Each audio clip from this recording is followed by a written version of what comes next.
And I can't hold it much longer. Gonna let go so I can be free. Yeah,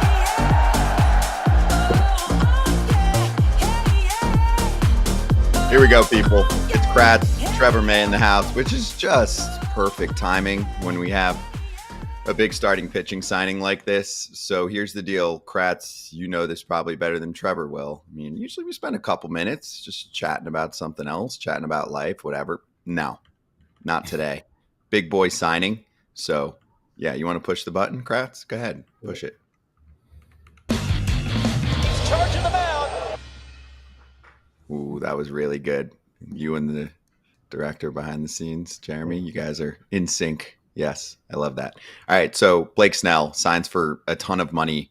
Trevor, you want to kick this off in terms of what you saw going into the offseason? Was 182 in your head? Obviously, there's deferrals, there's bonus money. You're actually one of the best people to explain this too because you live in the same state as Blake, and you can explain why he's making even more money than people think. Yeah.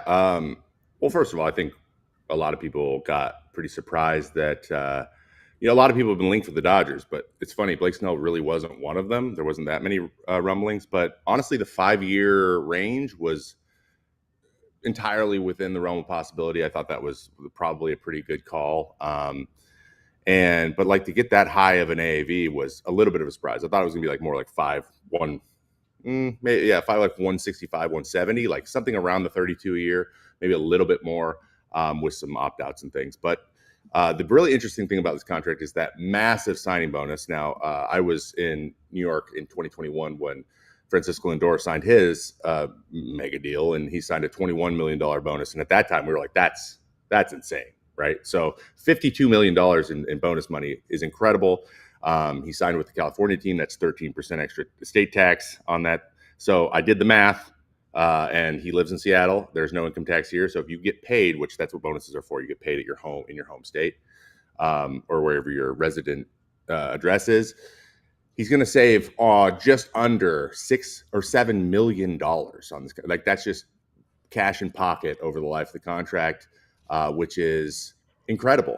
But I bet, because there was some back end deferment as well, that was the trade-off. It was get the bonus, and we'll defer a little bit of money too and make this thing a little bit easier on you, because long-term deferments are better for the team than the player, because the rule of thumb is to get the money early, let it work for you as long as you can. So if you defer money, then you kind of put the ball in their court, and they get to kind of put that on the books the way they want to, which is what they like to do. Businesses like to do that. It makes operating a little bit easier when you have flexibility. So it's very interesting, but I totally understand the signing bonus and wanting the way all that to kind of happen the way it did. And I mean, in terms of pitching profile, he fits. They don't got to teach him anything. He's exactly what they teach everybody there. So, I wouldn't be surprised if he learns a sinker when he goes over there, but he is someone they need. He's a guy that just makes that team even better, which, coming off World Series win is crazy to think about. But, I think it's pretty abundantly clear that Blake Snell wanted to stay on the West Coast. And I think we can say that with some certainty at this point. He's been trying really hard to stay over here. So, it doesn't surprise me in that way anyway. It's a pretty great deal, kind of both ways. I think they got one of the best guys out there. I thought he was going to go on the East Coast somewhere, but now one of the lefties are off the board. He's currently the career strikeouts per 9 leader. Yep. In the history of baseball. Hired Nolan Ryan. A lot higher than Nolan Ryan. Yeah.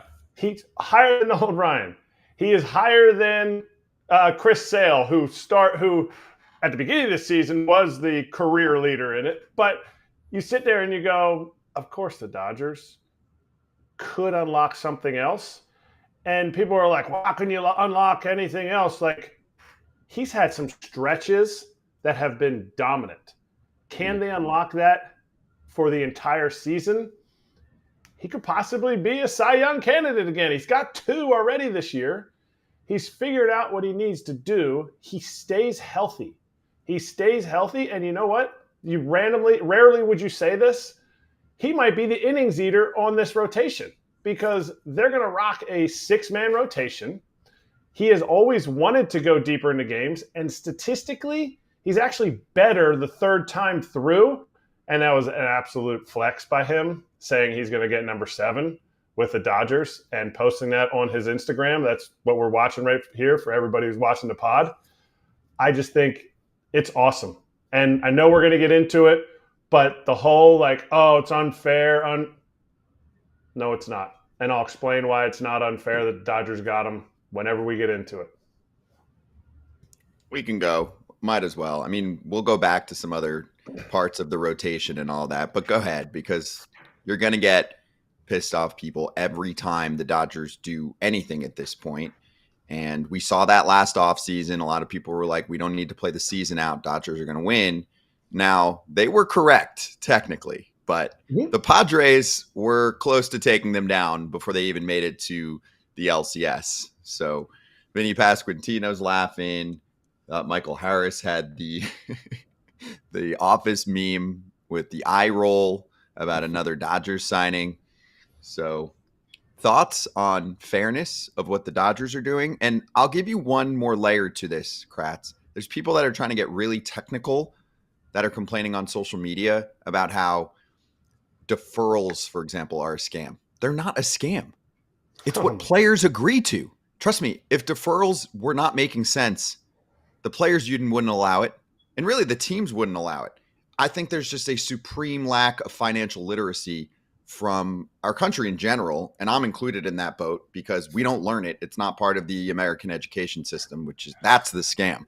But can you explain to everyone why the Dodgers are playing fair ball and many other billionaires could be doing what they're doing, and the percentage of the money that comes in for the Dodgers goes back into the ball club, and then they still make tons of profit on top of that? That can happen with a lot of other teams. Invest in your own product, and then your product will be more valuable. What a concept. That's how startups work. That's how any freaking business works, right? From a baby business all the way to following big tech companies in the stock market. So I don't understand why people get so upset. There's one person to get upset at, and it's your team ownership group if you feel like they're robbing you of money. And most of them are collecting a ton of money. So tell me I'm wrong, Kratz, but the only team that it appears spends more of its incoming money on player payroll and everything else going into the ball club is the Mets and Steve Cohen, because the Mets make much less than the Dodgers, and they pour into it, and it's Uncle Steve's toy. For now, they make much less than the Dodgers. The Mets are they're building all around the stadium. They bought all those chop shops and everything that are around the stadium. They're turning it in. There's a long-term plan to make the Mets really good. Oh, and they want to win right now. The aspect that I'm going to go to is not about, it's not fair for the Brewers or for the Rays because they just don't have that much money. And we're going to see tons of memes, all the money that was spent by the Dodgers, this is half of the entire, the rotation costs more than their entire team, all that stuff, whatever. To me, people who say this is unfair don't enjoy competition. Because if you are a competitive person, which in my opinion, all 30 owners should be competitive. They should want to win the ultimate prize by the end of the season and be the last team standing. If you're a competitive person, you don't want to be around mediocrity. You don't want to be around people who sit there and go, we're going to try our best. We're going to go and get our workout in. We're going to, we'll just work on our craft for 2 or 3 days a week. You want to be around people who push you to make you better. And I was asked this morning if on a radio station in Toronto, if this is bad for baseball. And I said, it is great for baseball because this will elevate everybody else's game. It will elevate the amount of money your owner spends. Or you know what? You're going to get left behind. I get it. Not everybody can spend as much as the Dodgers. But if you want to be competitive and you want to be the best, you want to win it, you're going to look to the Dodgers. They just won it, and they're pushing harder in, so you're going to run. It's the old little brother syndrome. If your older brother is running faster than you, you want to run faster than him every single time. Everything says you can't do it, but you want to run faster than him. You want to catch him. And one day, when you do catch him, oh, baby, does it feel good. I agree. I mean, it lights a fire. It should light a fire. That's the thing. If it doesn't light a fire under you to compete, then I don't know, maybe you shouldn't own a baseball team. It's kind of the point. It's not. I think that we have a group of individuals that own some teams that do have that competitive streak and do think of it that way, and then there's others that are it's just like it's a side business. It's a side hustle for them. They own other things that are making more money.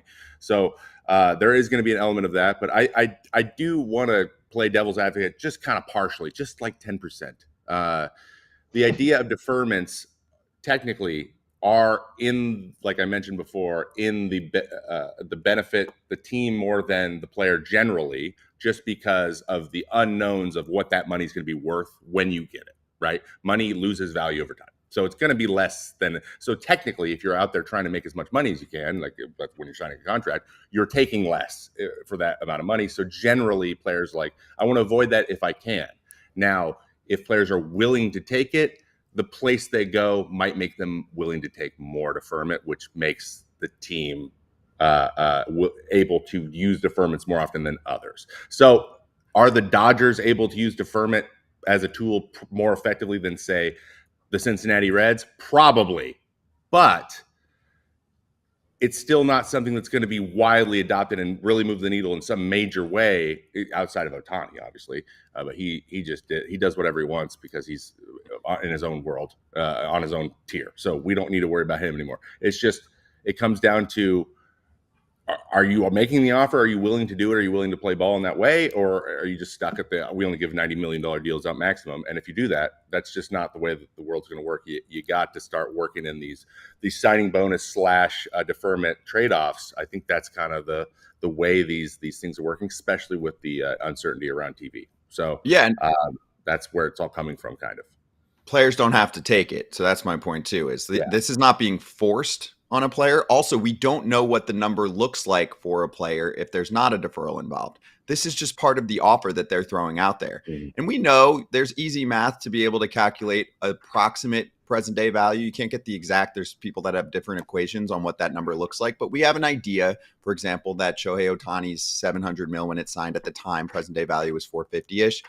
There is a number that is calculated for Blake Snell's contract as well with the deferral. So it's going to be, it sounds like, in the $32 to $33 million range in present day, counting against the CBT number, the luxury tax number. So if you are a player and you're interested in it and you think that the best offer includes some deferred money, they're throwing that out there. Any team can do that. It is not a limitation on a rule. And here's the possible rotation for the Dodgers.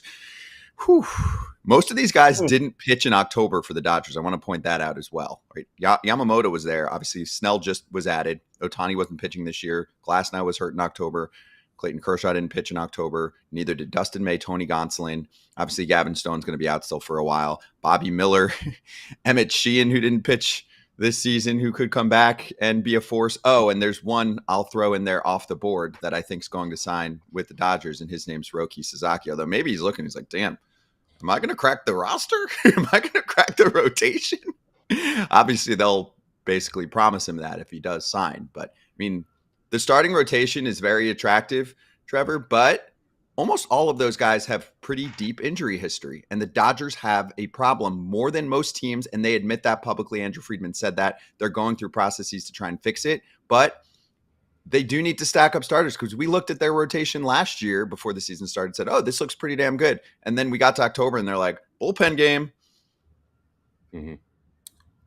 You can't have too much pitching at the end of the day. No. And if there's a frontline guy you can go get him. So that's what they did. Yeah, they did. Sense. Hey, more on this. We'll do another segment on the Dodgers and also who missed out on Blake Snell coming up later in the show. But Brady Singer also is joining a new team. We're going to talk to him about going from KC to Cincinnati next on FT.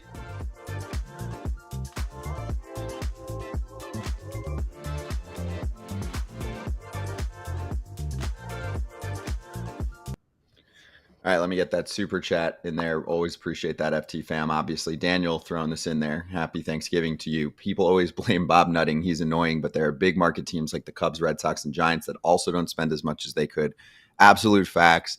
We're going to get into that since the Red Sox were in on Blake Snell. We're going to spend a segment on teams that were in on Blake Snell. So understood. Also, there was a tweet I brought up last night from Joe Randazzo, who tweets about ball sometimes and has some good thoughts. He said that the Dodgers aren't ruining baseball. Teams should be like them. Instead, we have more small market teams from flyover states crying poor, all while pocketing money from large markets that go over the luxury tax. This is MLB's biggest issue, not the teams who put out a good product for their fans. And actually, you can see there's a statement today from Hal Steinbrenner that just came out about how he's not really into MLB's master TV plan and all of that. So again, plays into how there's actually more infighting with owners than you think.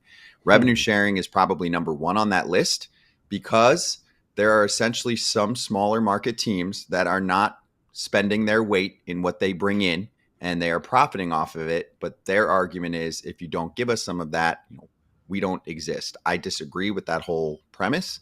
But I'm fine with a revenue sharing plan. And guys, probably isn't a minute conversation during a TV break, but I do think there has to be some type of rule in there that forces teams to spend it on player payroll because they'll try and say, oh, I spent it on all this back end stuff. And sometimes it's BS. So anyway, it's a longer topic.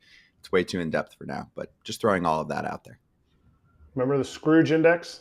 Let's make sure we have the Scrooge Index up at all times. If you think your team's doing enough and you're afraid, oh, wow, the Dodgers, let's just make sure we go back. And I forget who it was that had the Scrooge Index. He came on our show.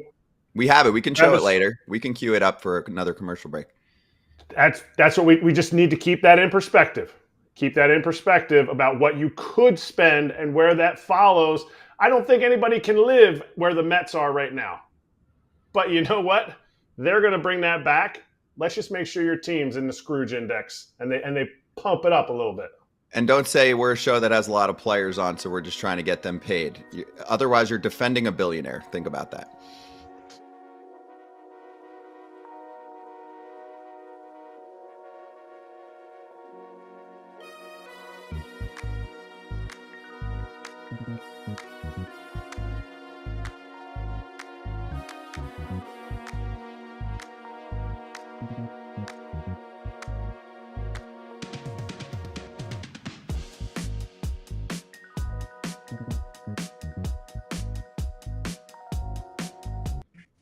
Hey, here we go with the new Cincinnati Reds pitcher, Brady Singer, back on foul territory. Brady, great to have you on, dude. I don't know if you want me to say, sometimes I say it for the signings, but congrats. But you get moved over to Cincinnati from KC. How has the past week, really even 2 weeks been for you since your name started popping up in a deal like this? And how you doing, man? Thanks for the time.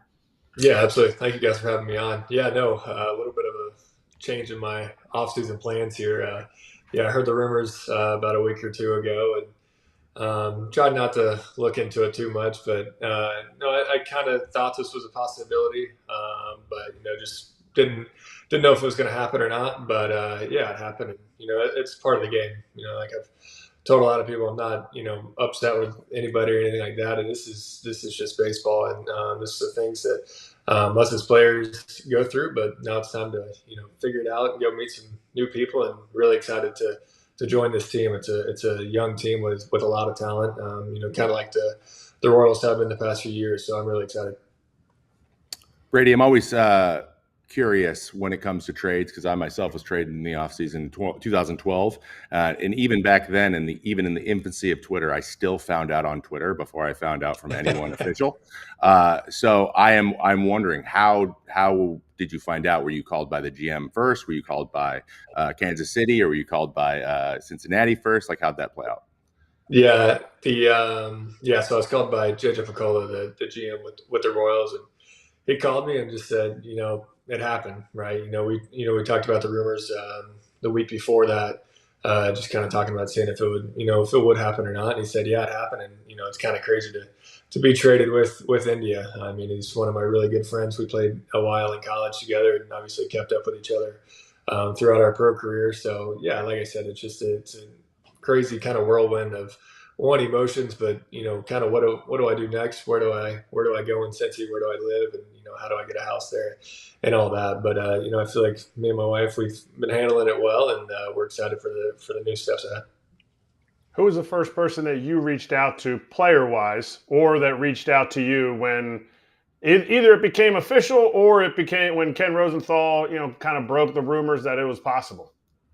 Trying Trying to think of who the first guy. Well, yeah, I mean, it was obviously my wife was next to me when the rumors came out, and I texted my parents and let them know. But probably, I think it might have been Cole Reagans or something. I texted. I was like, it ended up happening, and obviously just kind of obviously sucks to leave, but like I said, I'm excited to go somewhere with the expectation to win. Like the Reds, they have a really really special team over there, and I've been able to watch them play the past few years, and got some really really good players.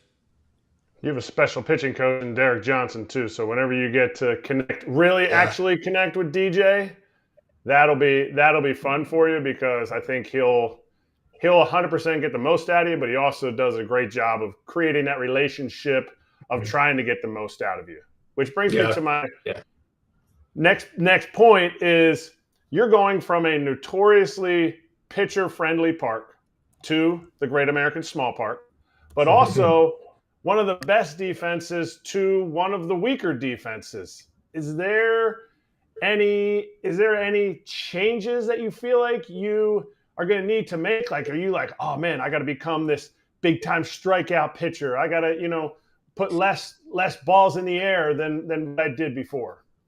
Yeah, I mean, obviously try to keep the ball on the ground a little bit more, but no, I'm not going to, try to reinvent everything that I've done. I'm working on some different things during the offseason here with pitches wise, and, trying to set up left-handers a little bit better than what I've done in the past. So just trying to improve on some different pitches, some different shapes, and some different offerings too that, I can work on. But like I said, try to keep the ground ball rate high. And yeah, I know about the park, and, going from Kauffman to Great American Ballpark's a little bit different, but no, I'm going to trust in the guys behind me.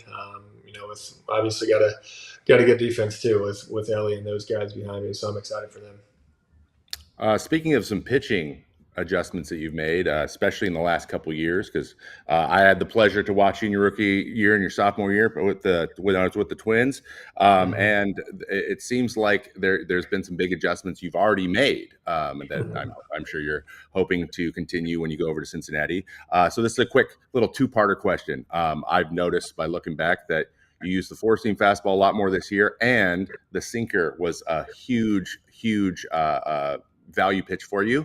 And you also threw a lot more sweepers this year and had more success with both the sweeper and the slider. So I know that Seth Lugo went there. Suddenly when Seth Lugo goes to Kansas City, he throws 5 breaking balls, and I know him really well. I know he loves throwing breaking balls. So it seems like breaking balls are something that you guys are improving as well. So how did the four seam open things up for you? And who is the person who is the breaking ball guru in Kansas City right now? Because I'd like to meet them. Yeah, so we just with the sinker and the slider just going, we were just kind of playing, horizontally that way. So just anything up in the zone, we obviously thought was good for, my shapes and stuff like that. So I really like the four seam. It's fun to throw stuff at the top of the zone and give them a little bit of a different look. And then the sweeper, I used that a little bit in 23, but just didn't have great success with it and have great feel with it. And then actually Lugo came over this year, and I literally saw him throwing the ball like up under the seams trying to throw the sweeper. And I said, I'll try it. Yeah, sure. So, Lugo helped me out a lot with that one and the way he throws it. But just trying to open up different looks for the hitters, and being able to kind of go both directions with more pitches. Just I feel like gives me a better chance of success. So you said you were looking for a house. Didn't you just call India up and be like, hey, yo, India, because you guys, did you live together in college, or were you just teammates? No, we didn't live together. He was over at my house, and I was over there all the time. But no, we didn't live together. So could you swap houses, or is he dirtier than you are, so you're afraid he's going to mess your house up, or are you afraid to mess his house up? Well, I think he rented in Cincy, so I don't think he had a house. I have a house in Kansas City that, depending on what I'm doing with that, India is definitely allowed to live there. I trust him to live in the house, but I'm still trying to figure out what we're doing with the house there. We got a bunch of furniture in it and a bunch of belongings in it, so it's kind of that's kind of the hard part of being traded is what am I going to do with that house? Where's it going to go? And where's all the stuff in it going? I'm going to try not to go out there and grab it all. So we're gonna trying to figure that out here soon. There were some wild rumors that you were dropping some stuff off at a thrift store or something like that? And then can you just dispel and thank you? Can you tell the world? Just I would love made to tell up. the world. Yeah. So I guess something, some way, somehow. So you guys have cleaned out some lockers before. At the end of the year, there's donation boxes, and you donate some stuff. Over the years, I've accumulated some T-shirts and some Royal stuff that I'm just not going to use anymore, and or stuff I've worn during the season that when they go through the dryers and stuff like that, they just get beat up. So I was donating stuff to wherever it was going to be donated, and somehow something along the way ended up in a thrift store in Kansas City. So no, everyone, this was not me. I did not get pissed off and go hand all my stuff to a thrift store in Kansas City. I was actually in Florida at the time. So no, it wasn't me, but I did. My buddy, as soon as I got traded, I told him that I was being traded, and he actually texted me that link of the picture of all my stuff at a thrift store. I'm like, it's a really good look for me. So, but it wasn't me. Do you let your family get first dibs on that stuff anyway before you? Because this is something that's real. Like people that, I mean, it might sound arrogant. Players get a ton of T-shirts, and they wear like 6 of them, and then those get worn out, and the other ones you're like, well, I've never worn them, so I want to give them to people. So like, Yeah. do you let? At the end of the season, I always had a box, just a box of stuff. Now, you got traded. This is a big thing. I would play for 5 different organizations in one season, so I would get all that stuff and just throw it in boxes, and then it would get shipped home. I'd let my family go through the box. Do you let your family do that, or do you not even take it home with you? Yeah, no. So I, for some reason, take a bunch of things home, and it's all clothes, and I don't know why. My wife gets the oversized T-shirts. She grabs some things, and then my dad will take everything I have. Doesn't even fit him, but he just takes it, and then it just goes and sits in his house. I'm like, Dad, we just give it away. But yeah, they hang on to everything, and I've still got some stuff here. But yeah, like I don't know what was with the Royals this year, but we gathered a lot of T-shirts, just different T-shirts. I had a locker full of just random T-shirts throughout the year. So I decided there's probably time to get rid of some of those and not bring them home. Speaking of T-shirts, I am well aware the Mets were a big get a T-shirt made for every little thing that's happened all the time. So do you have a favorite T-shirt that just showed up in your locker one day? I'm sure you guys got like 3 or 4 a week. We actually had some good ones this year with when the All-Star game, what is that, when they try to vote for the players and stuff like that. So we had, I think it was Bobby and Salvi and Lugo and Reagans on a T-shirt, and they had cowboy hats on. It was a cool picture with both guys in a cowboy hat. See Sal in a cowboy hat was pretty funny. So yeah, we repped those and wore those around quite a bit. But yeah, like I said, we were the T-shirt team, I guess. We just, every time something happened, we made a T-shirt for it. So we had a bunch of them throughout the year. Nice. Who was the first person that you talk smack to when you're done? Because when I would get traded or get sent from a team, you talk the whole season. You talk, for you, essentially your entire career. You're sitting there talking like, hey, one day we're going to make it to the playoffs. Hey, one day we're going to make it to the World Series. We're going to win the World Series. As soon as I get traded, there was at least one person I was texting was like, dude, Vinny, you ain't going to win. You ain't winning the World Series now because we're going to win it over in Cincinnati. Like, who was the first person that you talk smack to? Yeah, well, it was one of the things, we're in the fantasy football league, so me and Kyle Ryder together in the fantasy football league, and I was like, hey, we got to figure out this pie. We got to figure out where the money's going and how do we get the money, because he's unbelievable at fantasy football. So I think we're going to win this thing, and it's not me doing anything; it's completely Kyle Ryder doing absolutely everything. But no, I didn't really talk anything too much. No, I'm looking forward to. I think we go there in maybe June or something in Kansas City. So to see all the guys and get to play against them, that's going to be cool. What about the reach out so far on the Cincinnati side? Have you talked to Terry Francona? Have you talked to any teammates that you're going to see now in spring training? Does the organization already start to weigh in on what they think they like about you and what their plans are? Or do you wait for that? Yeah, I've talked to a few guys. I talked to Francona, I think it was probably 10 minutes after I got drafted. He called me and we had a great conversation. Just really, really excited to play for him. I've gotten to see him with Cleveland for a few years. So obviously the guys love him, and it's great to see what he's done. With a young team like Cleveland. Obviously a really good team, and he brought out the best in them. And then I talked to Hunter Green yesterday. He texted me. So just some of those guys here and there. I talked to the suitor the other day. Just looks like a bunch of really good dudes. India said it's a great team, great family team, and the locker room and the clubhouse is a really special place. So really excited to get there and meet all the guys in spring training. As a Florida guy, you still are not. I mean, you're getting traded. You're still not a Florida spring training. I mean, is that a little disappointing? Right? Like, I mean, you got to have at least one Florida spring training, and now you're just going over to Goodyear. You're going over the plain boneyard. Yeah, exactly. Yeah, no, I need that for the things, the amount of stuff that me and my wife bring to spring training. I need just a nice little drive somewhere in Florida, but we keep taking a 4-hour plane ride out to Arizona and shipping the cars and doing all that. But we need to figure out how to. Well, now I got a 1-year-old, so it's like now even more stuff comes with us.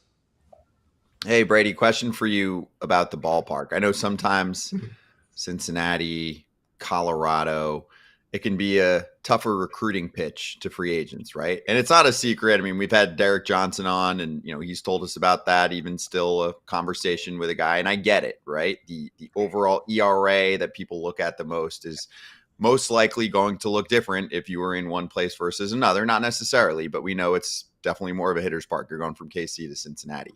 Can you make the case that it actually says a lot more about the pitcher these days to be able to handle that? And I know it's not you choosing this is a trade, but my point is the evaluation tools have gotten much more advanced. I mean, I try not to get too much more in depth on our show beyond like an ERA plus, but there's a lot more even than that. But that's a good stat to be able to show, hey, this is weighing in the ballpark factor and how much scoring is going on here. And that's why you can often produce a nice number for a player that's in Colorado or Cincinnati. So just curious about your take of how it's looked at in the sport by pitchers and how you look at it, right? Because the ERA could end up a little higher. The ERA plus could be significantly better, though, and you could have a career year that way. Yeah, no, it's the metrics are crazy. I don't know how they come up with these things. And it's really cool to just kind of like sit down and listen to how they're doing it and the expected numbers. The expected numbers is crazy too. I don't know how much I love the expected numbers just because, like I said, it's expected. But if somebody sits down and explains it to me, I'm sure I can totally understand it more. But yeah, there's a lot of different factors. I mean, there's FIP and, like you said, ERA plus. There's just so many different ways to look at pitchers. I think it's a lot of good things, but it's a lot of information. But people that are able to break that down and understand it, I think it really is a good tool. I think the analytics in baseball was a couple years ago. I didn't really understand them. I didn't trust the analytics, but now once you get them and see how you can work with them and how it can make you better, they are helpful to the game, especially all the stuff they have now. Well, appreciate the time, man. This is really cool. Love getting guys on soon after they get traded to get the full storyline, also to dispel the rumors, which is fun too, especially with your friends. Yes, we just killed it. Okay, it's good. It's good to do it on here. Brady, thanks for the time again, man. Appreciate it. Happy Thanksgiving. Enjoy it, and we'll catch you down the road. Okay. Yeah, absolutely. Thanks, guys, for having me on. I appreciate you. Thank you. That's Brady Singer, Cincinnati Reds pitcher, starter, joining us on FT. Be right back. We'll talk more about Snell signing with the Dodgers.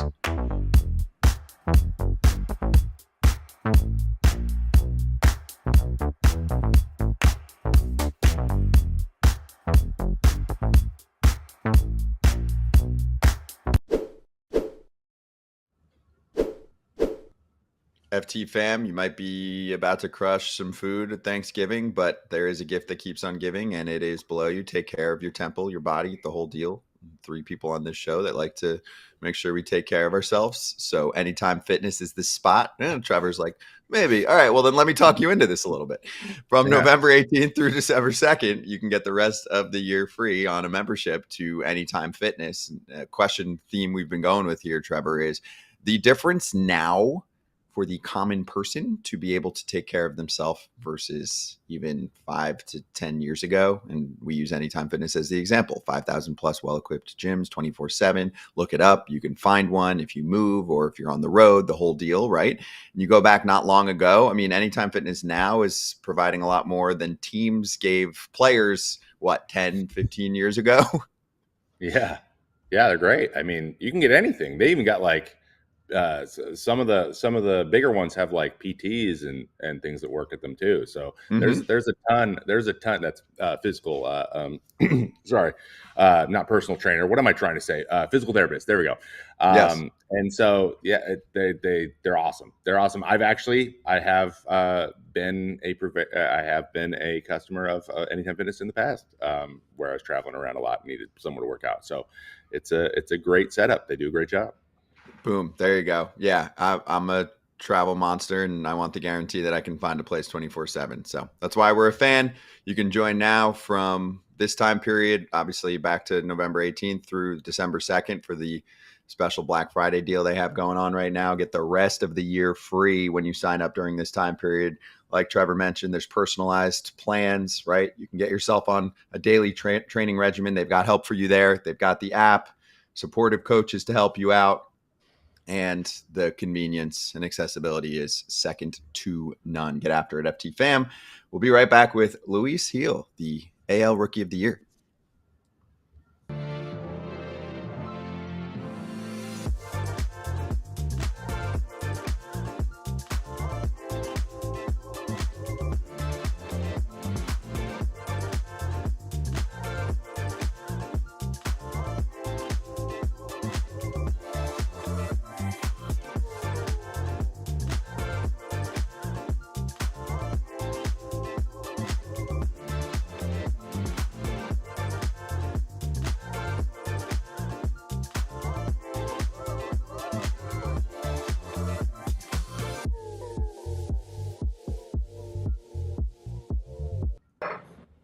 All right, we're excited for this one. 5-box action on FT right now. Luis Gil is the American League Rookie of the Year, starting pitcher for the New York Yankees, joining us right now, along with Rafa Nieves, who's going to help us on the translation from English to Spanish and then Spanish back to English. So, Luis, thank you so much for the time. You've got me, Erik Kratz, and Trevor May. And Rafa, thank you as well. And hello, congratulations. And how has the past couple weeks been for you winning the AL Rookie of the Year award? Nos dice que primero que nada felicidades, que cómo han pasado las últimas 2 semanas para ti después de ganar el novato del año. Muchas gracias por las felicitaciones. Estas 2 semanas he estado practicando fuerte para llegar fuerte a la temporada, si Dios lo permite. He said thanks for congratulating me. The last 2 weeks I've just been working hard, getting ready to come back next year and put up a stronger year. ¿Me recuerdas? Claro. Sí, yo soy receptor en 2020 at the alt site. ¿Entiendes? Que si te acuerdas de él, que él era el catcher cuando estaba en la pandemia, en el alternate side, en el campamento alterno. Claro que me recuerdo. Claro que sí. Sí, solo calvo persona in the alt Kratz, site. So what I'm going to interrupt you there. was, You got to give us all the English first. You guys can't just have your own conversation in Spanish. Yeah, you got to translate yourself. Yeah. I got to translate myself. Okay. I just asked him if he remembered me because we played together at the alt site in 2020. So my next question is, and Rafa, I'm going to try to do it in Spanish too, but I'm going to first need to do it in English. All right. So you got to stick with my horrible español. So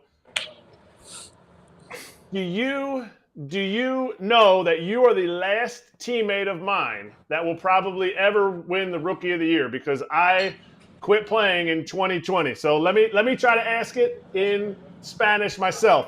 El último compañero de equipo con el que jugara para ser un novato del año. No good? Yeah, it's good. Yeah, it's good. Okay. Yeah. Que si tú sabes que él, bueno, tú entendiste en español que tú vas a ser el último compañero de él que tuvo chance de ganar el premio de novato del año, porque después de que él se retiró, ya de aquí en adelante ya ninguno va a ser novato.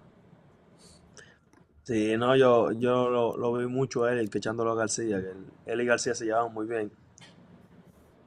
He said he remembers you catching Garcia. He said you and Garcia used to get along really well. Mi hijo, my son. That was my hijo. And you were a bambino. You were younger. You were much younger than him. So it was always fun to catch you guys. That was a good time for me. Dice, Davey era su hijo, pero que tú eras un poquito menor que él, pero que él sí recuerda trabajar contigo en ese año. Claro, yo me acuerdo de él, claro que sí. Louis, you and a teammate of yours were actually in the finals for the Rookie of the Year with Austin Wells, and he was also your catcher for a lot of your games. What was it like going through your rookie year with another guy learning, and how did you guys learn to work together? Dice que este año tú estuviste de finalista en el novato del año con otro de tus compañeros, con Austin Wells. ¿Y cómo fue el proceso de ustedes dos acoplándose como novatos y aprendiendo el uno del otro durante un año de novato? Te digo, el proceso fue muy bueno, tú sabes, porque los dos cogimos la misma experiencia de jugar en Grandes Ligas y aprender cómo se juega el deporte. Nosotros solo hacíamos, tú sabes, lo que teníamos que hacer, hacer el trabajo para ayudar al equipo, y fue muy buena comunicación entre él y yo y muy buen proceso. He says it was a great experience. There was a lot of good communication, and they were very happy to work together and help a team, get to where they went this year. But it was he means that he was special. I heard him say before that working with Wells both as rookies, they feed off each other. Will you take a photo with him? Will you con foto con y Austin Wells con trofeo? Trofeo lo mismo tiempo mala mía. Sí, tú y yo, pero para mí, like it's you and me, but this trophy's mine. Que si tú te vas a tomar una foto con Austin Wells y le vas a mostrar el trofeo para que él vea que es mala tuya. No, Austin Wells es mi hermano, lo quiero mucho. Eso está bien. Austin is his brother. He loves him. That's okay. I would do that to my brother. I would still take a picture, and I would talk busara. I would talk busuro. I would talk trash to him. Basura. Busura. I know that one. You do. Louis, you throw. I'm the pitching guy. I'm the one that talks about pitching on this show, and I got a question. You throw your cambio. I did it too. Change up and your slider almost exactly the same amount. Which pitch do you like more, your changeup or your slider? Él dice que Trevor es el que se encarga aquí de los pitchers, él es el que habla de picheo aquí. Él dice que tú el cambio y la slider lo usas con la misma frecuencia. Que ¿cuál de los dos es tu favorito? Yo tengo los dos, ¿sabes? Los dos son mis favoritos. En conteo uno necesita de tirarlo, y el que yo quiera tirar, ¿sabes? Yo solo trato de tirarlo bien, que me salga bien y ejecutar el picheo. Son los dos buenos. He said they're both good and he trusts both and he can use either one in any count. He just goes to whichever he feels is better for the situation. ¿Qué opinas con Dodgers tantas basura? What about the Dodgers talking trash about your Yankees? Because you're still on the team. Es lo mismo. Pero tu equipo, you're still on the team. What do you think about that? How do you feel about what they were saying about you guys? ¿Qué opinas tú de lo que estaban hablando los Dodgers después de la Serie Mundial sobre el equipo de ustedes que estaban hablando basura? ¿Qué tú quieres que opine? No, ¿qué te digo? Lo importante es jugar béisbol, tú sabes. Esto fue un año nada más. Queda todavía muchos años de jugar béisbol y todavía seguir batallando y dar lo mejor de uno siempre. He said that's just part of baseball, and there's still a lot of baseball to play ahead of them, and this is just 1 year, and there's many years to come. Luis, can you talk about the impact that Garrett Cole had on your season, both with any tips that he provided, but also, obviously you don't want anyone to be hurt, but if he doesn't get hurt at the beginning of the year, maybe you don't get that chance right away to be in the rotation. Que si puedes hablar un poquito de la relación y de lo que aprendiste de Garrett Cole, y que desafortunadamente uno no le desea el mal a nadie, pero si él no se lesiona al principio de la temporada, tú no hubieras tenido la oportunidad que se te presentó. Tú sabes, así mismo es, uno nunca desearía que se lesione a alguien para uno meterse, ¿tú me entiendes? Uno quiere meterse con su trabajo, haciendo el trabajo, ¿tú me entiendes? ¿Qué te digo? Gary Cole me enseñó bastante, tú sabes, de cómo manejar las situaciones, de cómo aprender del juego, ¿tú me entiendes? Y cómo atacar a los bateadores. Gary Cole me enseñó bastante y espero en Dios que me siga ayudando. Es muy bueno, una muy buena persona. He said he agrees he never wishes bad on anyone. He would rather his talent take him to where he needs to be and not someone's injury. But Gary has been a great influence on him. He has taught him a lot. He has taught him how to handle the situations and the emotions when he's on the mound, how to attack hitters, and that he hopes that he keeps learning from Garrett in the near future. And there's one more who I think's made a major impact. So I wanted to ask about Luis Severino, and if you can tell our fans about how you also are able to get tips and help from former teammates and people that are on other teams, because I think it was in June where you guys talked about your slider. Is that correct? Él dice que te quiere hacer otra pregunta sobre otro pitcher, que es Luis Severino. Él quiere que los fanáticos escuchen de ti cómo es la relación y la influencia que tiene Severino en ti. Y él cree que fue alrededor de junio que ustedes tuvieron una conversación acerca de la slider, y que fue lo que él te ayudó. No, Severino es otro también que me ha ayudado bastante, ¿sabes? Severino es como mi hermano. Severino para encima de mí cada vez que yo estoy pichando. Al otro día me escribe tú sabes, de decirme lo que pasó, lo que vio, ¿tú me entiendes? Y arreglar lo que uno hizo mal y lo que está bien, tú sabes, seguir haciéndolo. Él me enseñó, tú sabes, de cómo agarrar el slider, de cómo tirarlo, y en conjunto con el pitching coach y el staff de allá pude mejorarlo y practicarlo, y gracias a Dios me salió bien. Yeah, he says that Luis is also like a big brother to him. He's always checking on him. He's aware when Luis is pitching, and he watches his outings, and they talk the next day, and he gives him some tips and gives him some advice on what he was doing wrong or what he needs to adjust. And he mentioned that when they talked about the slider in the middle of the summer, they talked about the grip, how he was gripping the ball, and he gave him a couple of tips, which then Luis brought to the pitching staff in the Yankees, and they were able to work on it during his bullpen sessions, and he made a big difference. Qué importante es tu moda, fashion? How important is your fashion to you? Es muy importante la moda, el flow para ti. A flow. Eso tú sabes. Tengo que aprovecharlo en Eric, vacaciones. it's flow. Tengo que aprovecharlo en vacaciones, tú sabes. Y me gusta siempre vestir bien así y parar bonito todo el tiempo. He said he's got to take advantage of it during the off season. He likes to look fresh. Todo tiempo. What'd you say? Flow in moda? Flow. Flow. Flow. Drip. Flow. It sounds like you gotta use drip. drip. Drip. There's no exact translation for drip. It's like la vaina. Like la vaina can be anything. Great drip. You do have great drip. I do follow you on Instagram, so I see it. But there's another guy in New York City who also has great drip. So my question is, who has better flow or drip, you or Francisco Lindor? Ooh. ¿Quién tiene más flow, tú o Lindor?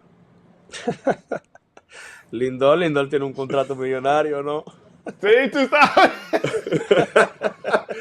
He said, Lindor has a big contract. I don't. You make a good point. Someday. Keep it up. Keep doing what Yes. you're doing. You'll be good. That's right. You're next. Well, Luis, thank you so much for joining us. This was awesome. Great to have you on here. And of course, Rafa, thank you so much for helping us Thank you, here guys. with the translation. We appreciate the time and have a great off season.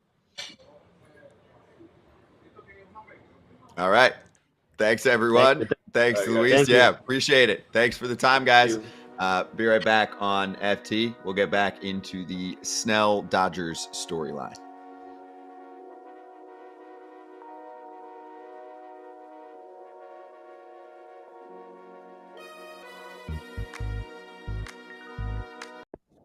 All right, cool. That was fun. Is that the first time we've done that? Or did we do that one other time? When you do a show every day for 2 years, every single weekday, it starts to all add up. But Kratz, you're better at being a historian than I am. No, I don't think we had a translator. Yeah, the We other did guys for that we had- Imanaga at All-Star. Yes, but not when we did it here. Got to figure out how to make it flow the best. Maybe my Espanol needs to be más practicar. Meaning you need to practice your Spanish? Nice. Got learning. you. Yeah. Anyway, we're going to go back in a minute to the Snell storyline. And there's really 2 layers that I think we still need to get to. One is the fit on the team, why they pursued him, and what's next for the Dodgers, right? That storyline of them actually pulling off the signing, right? Because we kind of went over the money.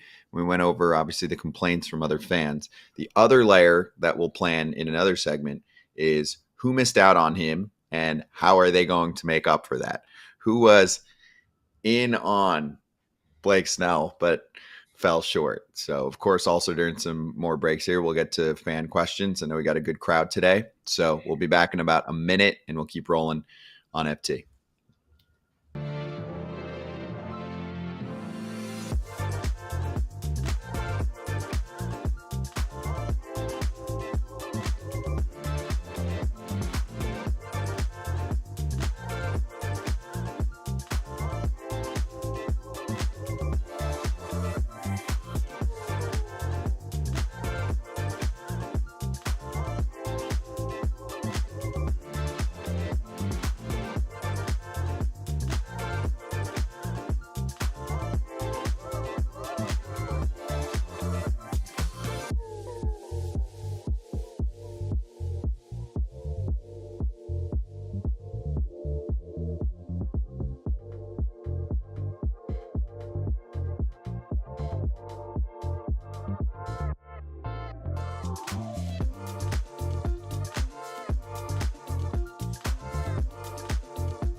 Looking ahead, back to the big story, right? We work up to these moments a lot in the offseason. There's a lot of speculation. This actually happened. So let's continue the Blake Snell storyline here to the Dodgers. Let's get to the layer of their offseason. I don't necessarily think the Dodgers are going to go crazy this offseason, but you guys let me know. I mean, from a starting rotation perspective, I think this was their target, and I think they got him. They're obviously going to be very aggressively recruiting Roki Sasaki. But other than that, it's not like they're going to now go sign Corbin Burns or Max Fried, or probably not even the next tier down of Sean Manaea and Luis Severino, etc. I don't see that happening. I think there's enough now from a depth perspective to talk them into being okay at the start of the year. And there's probably going to be, Trevor, some difficult conversations at the start of the year. If guys are feeling good in spring training, just be like, patience, your time will come. Look at every season for us. Unfortunately, you'll get plenty of starts here in a pretty quick time period. But I do see them, say, looking to bring back Teoscar Hernandez. He was a great fit for them. But otherwise, I'm just saying, when they strike early like this and they pinpoint Blake Snell as a top target, which I think was smart. There's some people making the case that he was the best pitcher available. If you look at when he has his best seasons, I don't think the Dodgers are just going to keep racking up players like we've seen, say, from them last year, just dominating all offseason. Yeah, I think you're right with I think the Teoscar is probably going to be the next, like, maybe next highest money given out. And then I think that there might be an opportunity to go grab, another depth starting pitcher, or I think it's pretty likely they re-sign Treinen, grab another reliever for a year or two that can help in the back end. And then I think that maybe look for a budget option to help out at shortstop. I think that's really where these things are kind of pan out. I don't see there's really no need to do a bunch more than that. I think they got their big fish, but I think you're completely right. I think Corbin Burns and Max Fried are probably out, and those other teams that have been mentioned for them are probably in front of the line now. But it's still, you sign a guy for $182 million. It's not nothing, right? So they got one guy, but there's not a ton of huge holes, and I think it's just depth at this point. I love how Scott said, I don't think they're going to go too huge. The Pirates, the Reds, the White Sox, the A's, I would just go down the list and be like, the Rockies are like, that many millions? Like, we got that wrong one time. We're not going back there again. Like, it's still a big move, but I would disagree with you, Trevor. I would say they're not going to go budget item at shortstop. I think they understand that the uncertainty at that position is not something that they want to go into. I think if you think they might go after Teo, I can see that, but I think Willie is going to be aggressively pursued by a team who has good defensive options at shortstop in Edman, and Mookie can play there a little bit. And if Gavin comes back, there's always a chance that Gavin Lux comes back. Now they're building for depth. And I think you just push those guys back down into depth if you go after Willie, and Willie becomes your legitimate starting shortstop for the next 3 or 4 years. I get it. It might be a 6 to 7 year contract, possibly even 8, but you sit there and you go, we have a legitimate shortstop right now, and we have a couple backups. If his defensive metrics that we didn't like from last year prove to be true, which I think it's an aberration, but only time will tell. Is there a world where Mookie gets shifted back to the outfield again? Let's say Teoscar Hernandez just signs a ridiculously great deal for him and it's somewhere else. Somehow another team just wants him so badly and they, quote, overpay based on the market value. And the Dodgers do not like getting in these massive bidding wars. That is at least what is usually put out there. So let's say Teo is gone. And let's say they end up signing Adames. And then I guess in that case, you still could put Mookie at second, But my point is, could you put Gavin Lux at second, Adames at short, and then move Mookie back to the outfield? Isn't that the versatility component? What I'm trying to decipher is, when they made that slight announcement, did that mean that's definitely the plan and that's what he wants and what the team wants? Or was it still floating the possibility that they could throw him back into right field where he is elite? I think they just threw that out there because it's most likely, with the caveat that it's Mookie Betts we're talking about, and he can just adjust minute to minute if you need him to. But it's easier to just this is the plan. We will adjust if we need to plan, adjust if we need to, but run your off season as if you're going to go out there or going to go wherever you're going. And then we will adjust if we need to. So I just think that it's just an incredible luxury for them to have a guy like that can that's a superstar and an MVP who's willing to switch switch positions all the time. I think that one thing I haven't thought about is the lack of ego with this, because you can very easily be like, no, I want to play in this position, stop it. But it's just not the way he is. So I think they're just that's the way it's going, just so that it sets expectations for how other moves might happen or how the team might be put together moving forward. That is their intention. But if they need to adjust, I think they're just going to make the choice, just like they did last year.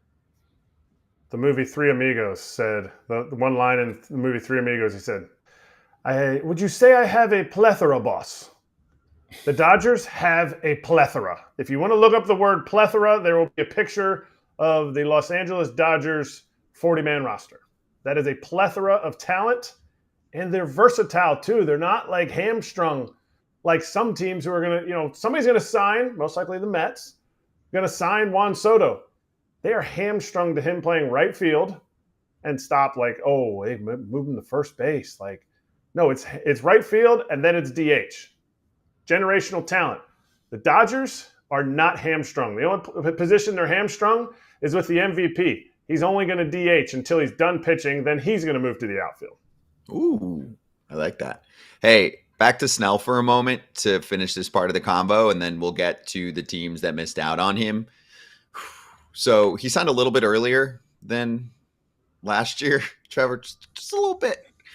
So, yeah, it's November 26th is when the news came out, which was yesterday. And if you do the total math, right, where obviously he hit the market last year and was hoping to get a big deal in the $200 million range, there's some deferrals. I get that. But if you take last year and this year, it's 6 years, $214 million. You want to knock the deferrals down closer to 200 for that number? Cool. But I think if you told him last year he was going to get 200, he would have taken that and been very happy. It didn't sound like he was getting offers like that last year, even though he was coming off a Cy Young award. I think there's more of a market this year. So far, it's looking good. Boris has gotten 2 of his lefty starters done with Kikuchi and with Blake Snell. And so far, that strategy looks accurate. Don't settle for something if you want to bank on yourself. The biggest problem for Snell was not getting himself going right away with a ball club and being all settled. That was important to him. That was stressed. And now he's all settled in. And I just think there are more teams involved this year.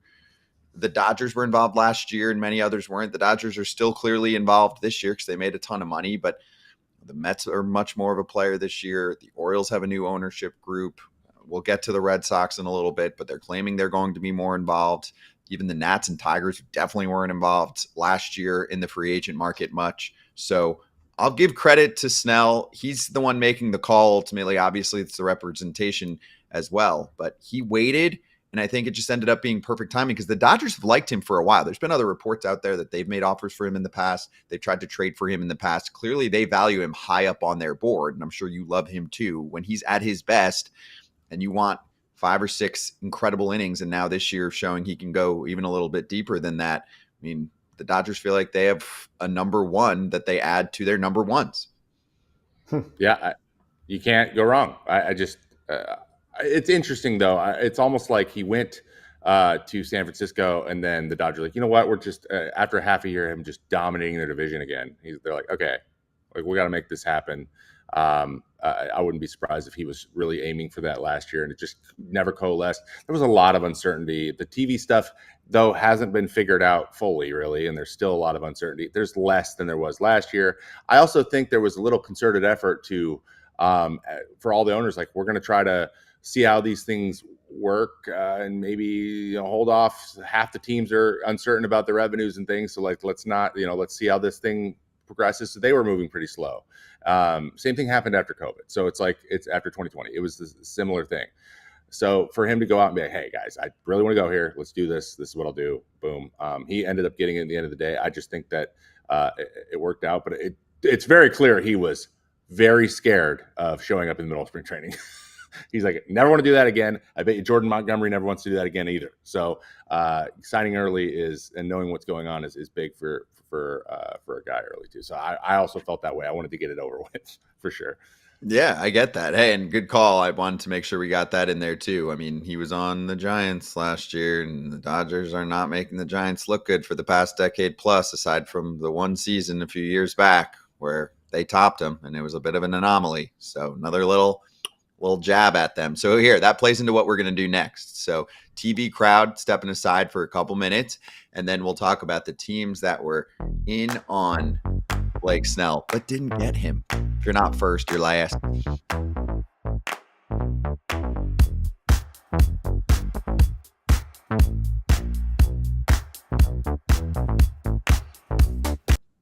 All right, while we have 2 minutes here from the YouTube chat, and a lot of questions flowing in. One from Scarlett. I wonder if Corbin Burns was offered something by the Dodgers. Kratz, my guess is no.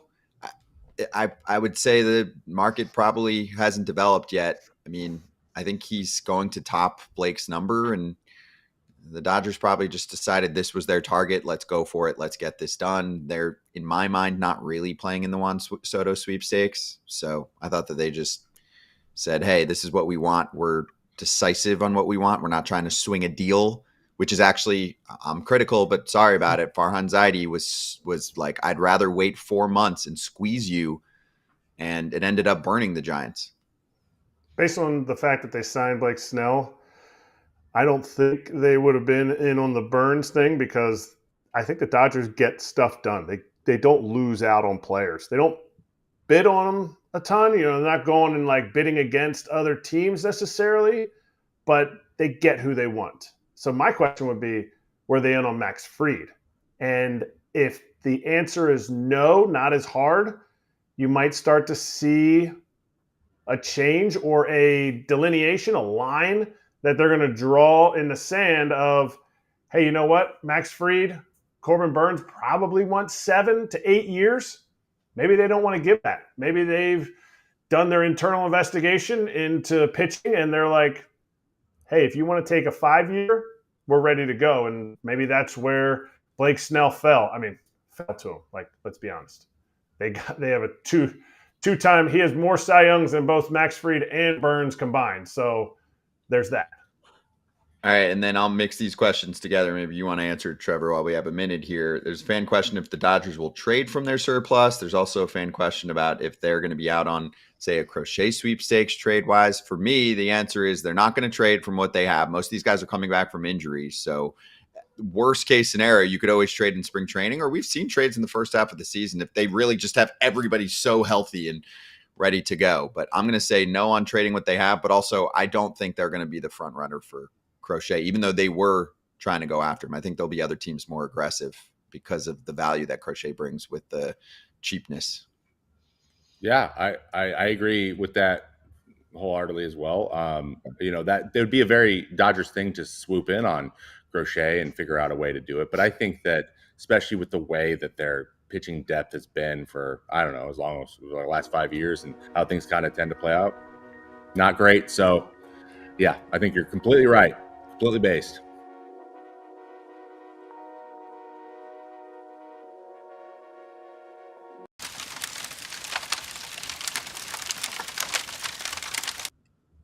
Hot corner, let's sizzle. Okay, who missed out on Blake Snell? You're never going to believe this, but the Red Sox were in on Blake Snell, and now they're focusing on Max Fried to upgrade their rotation. Yeah, get hydrated, Trevor, because I think we should just start here. We can get to some of the other teams involved, but let's start with Boston. It's very clear cut that they're going after a left-handed starting pitcher with Snell and Kikuchi off the board. Max Fried's probably pretty pumped, and he's repped by CAA. They're probably pretty pleased as well, because after Fried, I mean, sure, you have Manaea. That looks good too, but there's going to start to be a drop-off where the Red Sox can't keep playing the same game. And let's be real, they're not getting Juan Soto. I mean, I know they're floating that out there a lot too, so that they can say they were in on him. There's no freaking way that Soto's landing there in my mind. I cannot see that under any circumstance. They would have to offer a lot more money, and I just don't think they're going to do that. So tell Red Sox fans what they should be thinking, and somebody's got to stop saying we were in on this player. Like, they need to keep it a little, I love the transparency, but they need to keep it a little more under wraps, because in my mind, it's becoming embarrassing. It's like a PR disaster at this point. This has been going on for years. I don't know if someone's floating it out from their org, or if this is just the agents, who usually are the ones who say who else was giving offers, but just giving offers that aren't up to speed with what the market is getting embarrassing. I don't. So the Red Sox have always gotten someone, and it's only in the last few years where they're just swinging and missing and just not getting to the finish line. But I don't know if viewers recall the last time I was on this show, we did predictions on who we thought was going to go to Boston. And somebody that happens to have a green background thought that Max Fried was going there. So I'm saying he's their guy. I think he profiles really well as one of their guys. I think he'd be really successful there. And he's a front end guy that will be surrounded by, in my opinion, a lot of quality 3s and 4s in Cutter Crawford and in Tanner Houck. But they got a guy who can start game one. They need him. And they got to make that happen. I think he's going to be cheaper than Snell. He should be. The problem is he's a little it could be a little bit of a longer deal, but I think it's a no-brainer. I think they should give him whatever he wants, get him there. It's just going to come down to what he wants to do. And one other little half comment or a little thought on the Soto idea and floating that out there. The only way Soto goes there if he decides that that's where he wants to be, and he'll do what he needs to do to go there because it'll be his team with Devers. I think I'm getting that vibe from him that he's like not wanting to go somewhere that already has a captain. He wants to be the guy. And if that's the case, Boston's one of the best places for him to go do that. That has money that can pay him somewhere close to what he could get in a truly open market. So I'm still holding a hope. It's probably futile, but it would be really, really interesting. It would shake things up big time if he did. So, but I think Max Fried's their guy. I think that's what you got to do, and then start adding the smaller pieces from there. Did you say a guy with a green background? Oh. Right. You are right. You are right. You have Stupid. yours. Mine is actually Boston. It's actually Green Monster Green. Green Monster Green. Yours Dang is even worse. Philly Fanatic Green. But either way, we both had Boston. Yes, I completely agree. And this might push Max Fried to the $200 million range. And I might be going out on a limb there just because he's a year younger than Blake Snell. So you just automatically add one more year. Do they believe in him as much? Or will the Red Sox miss out? To me, you got to go maybe less than what they gave David Price, but it might need to be that $200 million range. And I would be surprised if it's not. But they can't miss again. They cannot miss again, or else it will be the same old, and maybe Red Sox fans won't keep coming out because they showed it last year. They didn't quite come out the same because ownership didn't push in the way that fans thought they should. And in my opinion, the fans have given them everything, and they need to reciprocate that in this market right now and strike before other teams strike. Just puts a lot of heat on one team and one player to line up. It does. I do still think there's a world where they don't get Fried either, and then they, quote, overpay for Manaea and say, okay, look, we got our lefty starter. To me, I love Manaea and what he did. I believe in what he changed midseason, but nobody can tell you that he's more of a sure thing or worth what Max Fried is and the consistency that he's brought to the table. So last one here on Boston, and then we'll swing back and we'll talk about a couple other teams that missed out on Blake Snell that apparently sent some offers his way. If the Red Sox do get Fried, is that enough? Will fans be satisfied? Should they be satisfied if that's their main move of the offseason? Yeah. I actually heard you think so? I heard one other interesting idea. It might have been on Ken's Fair Territory the other day on Grillin' Ken, and I know we're going to talk to Ken soon, but I think a fan asked, well, what if they get Arenado and move Devers to first? I was like, interesting. Okay. That's fine. They're still in the market for a closer. I just feel like Arenado and Helsley are going to bring a lot based on the fact that the Cardinals are willing to eat that money. But there was something that you said about Now I'm forgetting exactly what you said, but you were talking about how if they get him, is that enough? To me, I Yes. think that's essentially enough on the trade market. I mean, on the free agency market. I still think they'd be in line for Garrett Crochet. I still think with what they have up in the big leagues and with what they have to give to the White Sox are looking for young, controllable talent. And I think the Red Sox are in line to do that. So on the free agency market, yes, fans would be happy. If they go hard after Crochet and get Crochet, now all of a sudden that is enough. That pushes them right up there with the big boys in the American League East. And just to cap this, so it was a question about Tristan Casas being traded to Seattle for a starting pitcher and some type of deal like that. Maybe they traded a couple of their young guys and get creative that way. And then that opens up first base for Devers. So anyway, I love that stuff. Yeah, we want to get fancy with trades. If Jerry DiPoto's listening, he's like, you've got my attention. Trade, I'm in. So, all right. Anyway, let's get to the Yankees and why they weren't as serious for Snell, but they were a little bit involved. The Orioles as well. That's all coming up.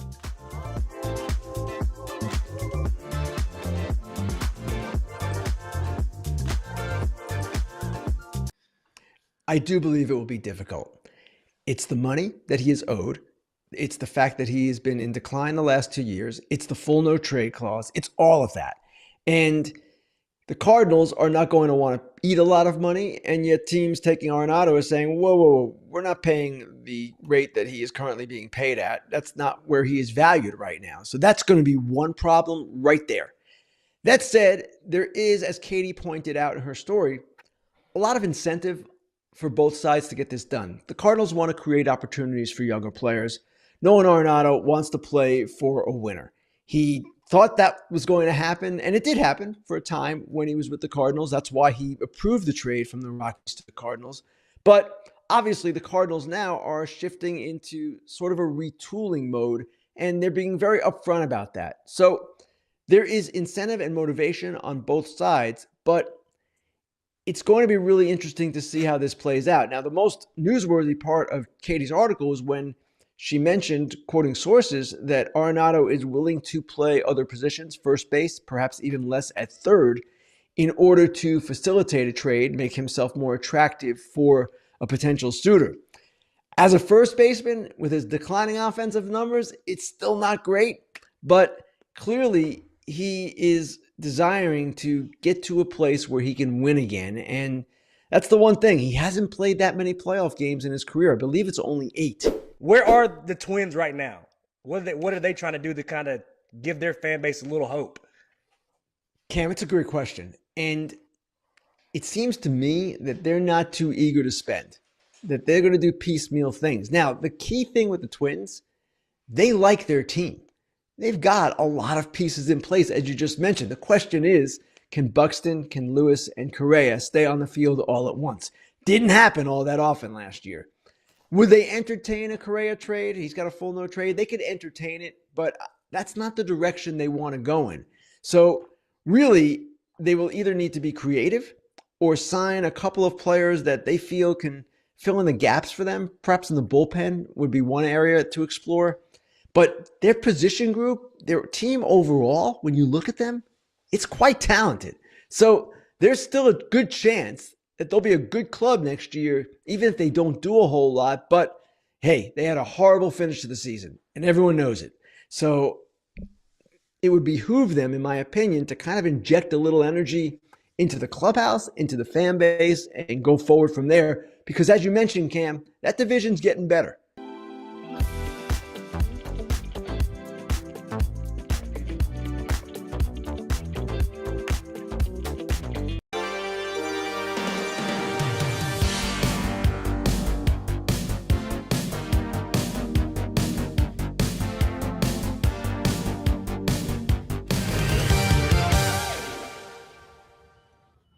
That was for you, AJ Przinsky. Hope you're enjoying your week off.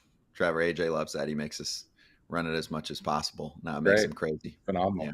Yeah, I love exactly. It is really well done. Where will Juan go? Okay, so John Heyman put this out there last night. He said that the Yankees actually had a Zoom call with Blake Snell on the day that he agreed with the Dodgers, but he said their near total focus is on Juan Soto. Their plan Bs need to wait a bit.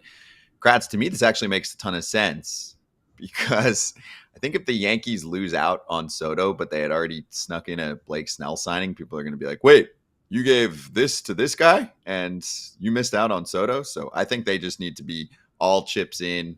I really do think they're feeling the heat, trying to get creative to figure out how they can top Steve Cohen when he is going to turn this into an auction for a sick painting, which he owns many of them. So I don't think they can do anything until Soto makes his call. That's how I'm looking at things. You cannot sign some other big player and then go back and be like, well, we can only stop here, but we can give you more crafty opt-outs than the Mets can. Yeah, and how about let's go back to the past. It'll tell you what the Yankees are doing with the future here with Juan Soto. Yes, they were going after Blake Snell. Each offseason, there's a big free agent. Did the Yankees miss out on Shohei? I choose to believe, and maybe this is because I'm building this narrative, I don't know that the Yankees ever really had a shot at Shohei. I don't think he wanted to go to New York, whether it was the Mets, whether it was the Yankees, whether it was Toronto going to the East Coast. I think he wanted to stay out there. So I guess I'm kind of putting that aside. They go and get the biggest fish. Cashman gets the deals done. The Steinbrenner family gets the deals done. Carlos Rodon was the biggest pitcher available. Got him. Garrett Cole was the white whale. Cashman's words, not mine. I know Judge signed back with them. They still got the job done. So if you think they're going to let a Blake Snell signing or missing of a signing get in the way of them getting Juan Soto, I don't think so. Yeah, I think it was in for a penny, in for a pound situation. I think they were just going to do, if they could do it, they're still, I don't think it would have changed. I think that would have maybe been a switch. Maybe this is wishful thinking, but a switch flipping in Hal Steinbrenner's head, saying, you know what, we're going for it. I'm going full Steve Cohen here for a second. We're just going to do it. We're going to go for it, because I think that it's so interesting that they had Soto for the last year, and he had the year he had, and they got to the World Series and they lost. Like the worst thing that could have happened for this negotiation is them losing in the World Series, getting that close, because it almost makes Juan Soto you have to, you have no choice but to go get him. And if you don't, it's going to feel like the sky's falling, even though, they're every team has won Juan Soto away from World Series. So it's not like they still can't build a good team or add other pieces that will make them a division winner and a team that goes back. But it'll feel that way, and they're in that situation now. So this waiting game is going to there's going to be a lot of anxiety building over time. And if they do lose him, I think that the disapproval of the fan base will be loud and will be long and will be hard to ignore. So they're kind of stuck behind a rock and a hard place. But if it does happen and they do get it, then the clouds roll out and the sun is back out. So it'll flip the other way real quick. So, but they have to. Hal has to, and frankly, I haven't seen a truly George version of Hal. It'd be cool to see that for maybe just one off season. It'd be cool. Trevor, let me ask you this, because we covered this the other day. I'm curious to get your take. It ties into this storyline when you say Soto's looking to be the man. You think there's anything to read into Judge not talking to him at all this offseason? So I know that's petty stuff sometimes, but we cover it all here, right? And I actually was reading into this a little bit. I'm like, I can't see a scenario where Juan Soto says, "Oh, can't believe Judge sent me this amazing text about how much he loves me and wants me to come back. Like, he should have just left me alone so I could just handle this myself. We already talked during the season." I'm like, the season feels like a million years ago. A text at the minimum, a call at medium rate. And really, for me, if I'm a big man, I'm like, yo, dude, happen to be in town doing some meetings or something in LA near the Boris Court. Let me take you out to a good steak dinner. Let's talk about our legacy as potential future Yankees. What's he going to do? Say no? And if he did say no, I'd be concerned about the relationship anyway. I mean, he's out there just chilling and just working around the meetings right now. The real question is, Aaron Judge, do you want to be like LeBron James? you need to pull your LeBron James here and he goes and gets his guys. That's what it takes sometimes. Sometimes you have this opportunity that if you're not using it, I think Derek Jeter would do it 100%. He'd go out there immediately and be like, yeah, I did. I wouldn't talk to him. I'm the captain and I want him on my team. What's wrong with that? So it was interesting. I have thought actually a lot about this in his comments. I haven't called him, we don't know if this was it's like, hey, like, I get it. Like, I would prefer to just, be left alone. I've heard he is a fairly go to the field, go home type guy. He's not the guy who's constantly going out and going out to dinner a lot with guys. I was very similar. I was like, well, I want to go back to my hotel room and watch TV for a second, go to bed. Right. So I totally understand that. That might have been the way. And then, what we know about Aaron Judge, he's not the most, in your face, strong personality, I'm going to insert myself into the situation guy. That's something he does not seem comfortable or something that he likes doing. I understand that might come with the captain tag, but that's just what it feels like to me. But I think he thinks he's either lying through his teeth, which I don't think he would do. It's weird. Aaron Judge is one of those guys. I'm like, I don't think he would just blatantly say, I have not called him, and then actually have called him. But he would dance around it a little bit more. So who knows? Yeah. It's entirely possible. But if you want him, sometimes you just gotta flex that muscle a little bit, because you're Aaron Judge, man. You are the LeBron James of the game right now. So just be him. And if that helps you, then get him. Then that's all that matters at the end of the day. So it is interesting and kind of odd that he was very adamant about his not talking to him, which seemed a little out of place with the situation for me. Yep. Agreed. One more here, and then we'll hit break. We'll talk about a kind of a fun storyline before we get ready for Ken Rosenthal joining us to finish off the show. So Mark Feinsand included some other teams. I mean, he said the Yankees and the Red Sox, we covered them. He said the Orioles were also in on Blake Snell before he signed with the Dodgers. And he said, expect the Orioles, Yankees, and Red Sox to remain active in the pitching market with names like Corbin Burns, Max Fried, and Jack Flaherty among the top arms available. Thoughts on Baltimore? Obviously, that would have been a nice fit for them. But, hey, we shouldn't rule out Baltimore for Max Fried either. That's somebody they could play for to put a little pressure on Boston. I mean, if the Red Sox aren't playing ball at the top tier like the Mets, Dodgers, Yankees, etc., right? If they're operating more in the middle tier these days, then the Orioles have the edge, because the Orioles have a nothing payroll, and they had a pretty successful, lucrative year as a franchise. Plus, they have a new ownership group, and they're looking to make a splash. And the new ownership group's looking like, damn, we have this much money to spend? I mean, this is not a baby market. So I think the Orioles could do some damage if they want to. And if Fried's the guy that they really love, they could make some noise there as well.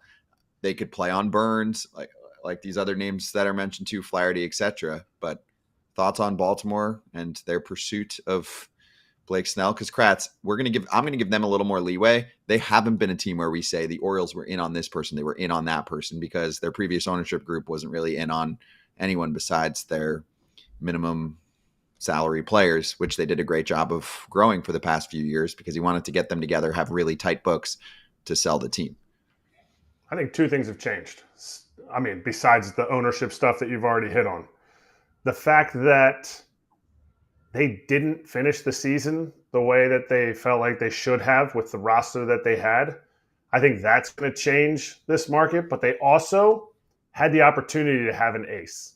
They had Corbin Burns all year. Great trade. Good job. DL Hall, Joey Ortiz for him.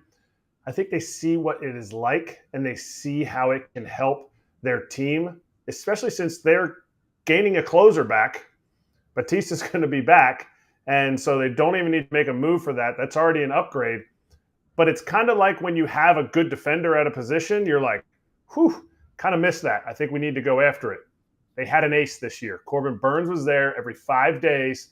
Yes, he didn't punch out as many guys as maybe he would have or he did the other years, but this dude was consistent, and he absolutely brought it. And I think that's what will change them being in or out of this market, is their relationship of how it was with Burns. Like, we loved having an ace. We need to go get another one. Mm-hmm. All right, let's do this. We'll swing back. There's a big name pitcher from back in the day. It's not that long ago, but it feels like a minute. Just trying to make a comeback. He's a big dude. And then also a few questions that we'll get to, I see, about all the topics we're hitting today with the market, the Dodgers, etc. Ken Rosenthal coming up in 10 minutes. Get your questions ready now.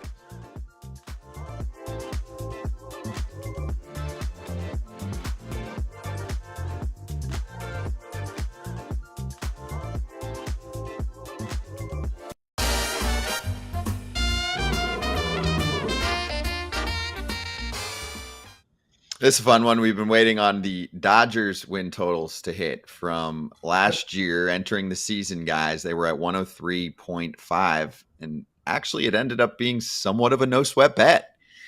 They ended up with 98 wins. We're off to a pretty nice start, but things leveled out for some time. The pitching injuries hit them hard. And if you took the under here, you did well. I don't know how many people did, Kratz, but if you smacked the under for the Dodgers, then good for you. I mean, you didn't have to sweat it out for those last few days. While I did not take the under, I remember talking about wanting the under only because they had so many question marks in their rotation that it was going to be like, who are we going to get 25 starts out of? And it felt like they were going to lose some games there. But the rest of the division was trying to keep up. Didn't think the Padres were going to do what they did, but the Giants were adding. They were going to be tough to score on. And so it just felt like 103 was high, because that is a high number to say we're going to win 103 games.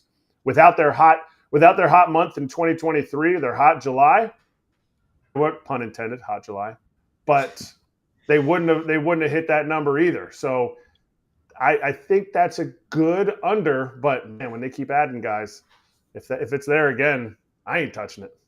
No, I don't like to touch those big numbers. I don't care who the team is. I like to play in that middle range with teams where you can try to find value. Generally, it doesn't matter who the team is, Trevor. I think the Dodgers have depth, but there's too much risk when you're talking about teams and you have to rely on them winning 104 plus games, right? Like if you look at what the Braves number was, and we'll get to that at some point in the next week or so. I mean, Acuna goes down, Strider goes down, just things start to change quickly. It just puts too much heat on the team. And if they have too much of a lead, sometimes that leads to losses as well, where you're doing baseball's version of load management. So anyway, want to keep shouting out BetMGM Poker and how they merge their player pools in Michigan and New Jersey. I'm a big online poker player. Kratz is too.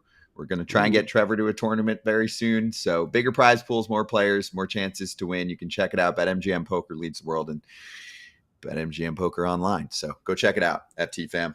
Be right back, going over a potential Noah Syndergaard return and some questions, including how much do agents get paid off deferred contracts?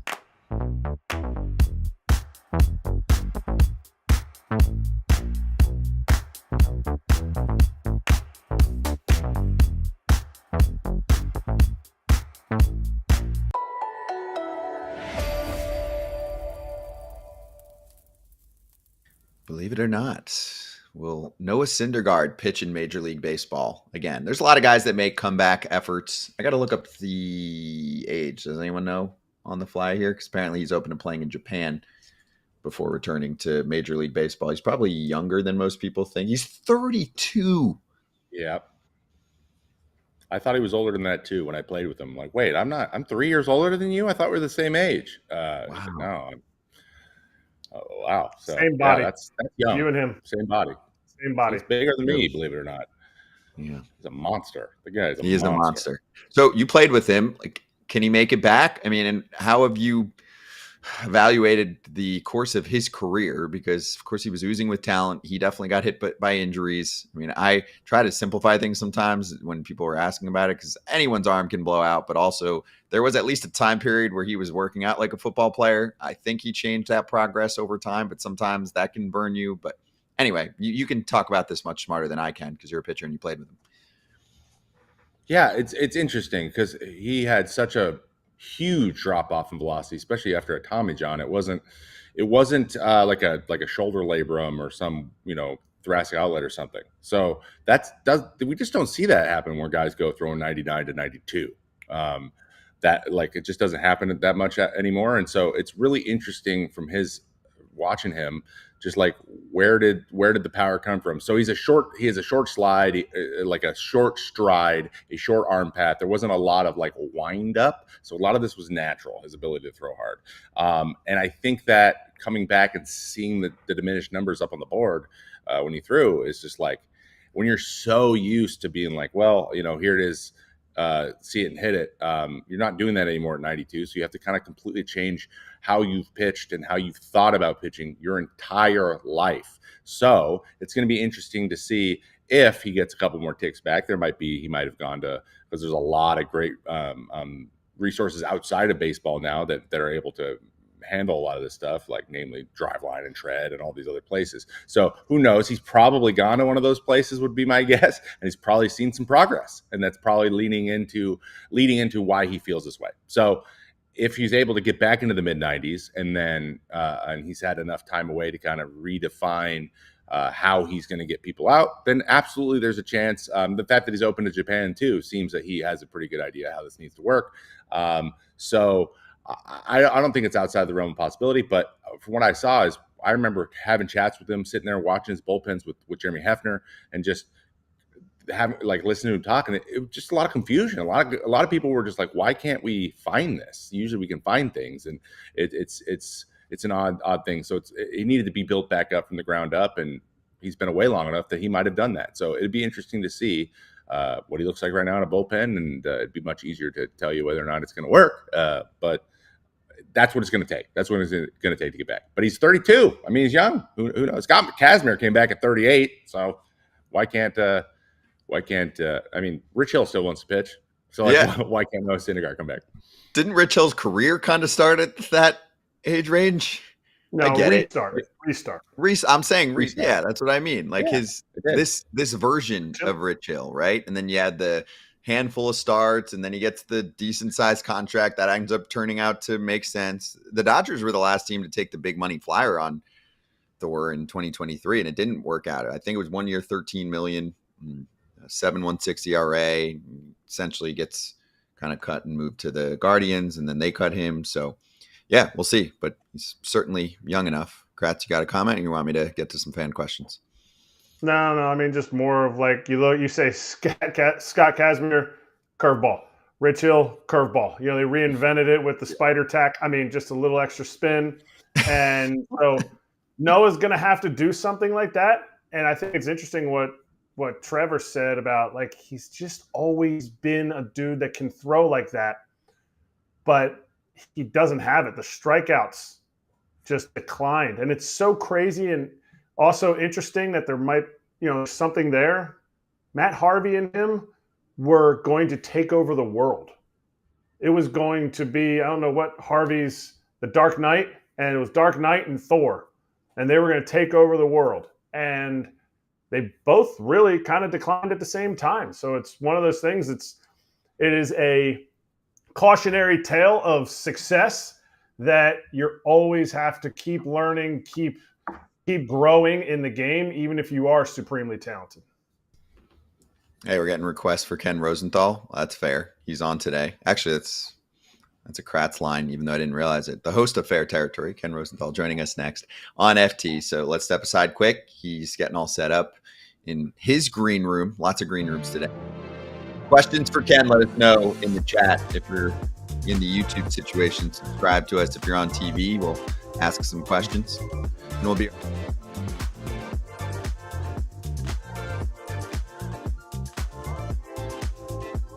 Julio Rodriguez is such a super talent. Curious if you've gotten to see some tape of his at-bats this year, and if that came up during your discussion, because we all know what he's capable of, and he's shown that. And sometimes I'm like, is this mechanics? I know he did a lot of changes last offseason and then kind of reworked himself back to what he was, but just curious for your take. Well, I've watched a lot, and I mean, holy cow, the way he finished, it was unbelievable. The dude was smoking hot. I mean, we're talking homers, we're talking staying on secondary stuff on 98, 99. I mean, just, it was impressive. And, it's no secret that he has gone on record multiple times about the impact that Edgar had on him. And it was really, I mean, talking to Edgar, just get in the middle of the field and get on the fastball. And I mean, I saw him hit oppo homers. I've seen him stay on secondary stuff and one-hand sliders into the seats, doubles down the line. The kid's an incredible talent. I mean, I got to be with Acuna for all these years, and getting to watch him go win an MVP a couple years ago was super special. And, you know, I feel like this kid is every bit as special as Ronnie was, and I'm excited to be with him. You know, I'm in the beginning stages of digging in on these guys, but, you know, just going off what Edgar's told me, and, you know, front office, when we've had conversations through the interview process, and then after I got the job, you know, some of the things that they were saying was just Edgar got him in the middle of the field and using the off gap, and, you know, getting back on the fastball. There was a lot of sitting on pitches, you know, taking percentage of counts or percentage of pitches in certain counts, and then kind of selling out to that. And then when you're wrong, you're in trouble. And, you know, it's a lot of guessing and a lot of in between. And Edgar just got him, you know, hunting the fastball, staying in the middle of the field the other way, and just be aggressive. And, you know, that's, for me, that's my number one MO is you got to have hitters that are aggressive, but the more you have a plan of where you're hunting that fastball and then trying to stay in the middle of the field, it helps with timing, helps with recognition, helps repeat that good swing path to stay inside the ball more consistently.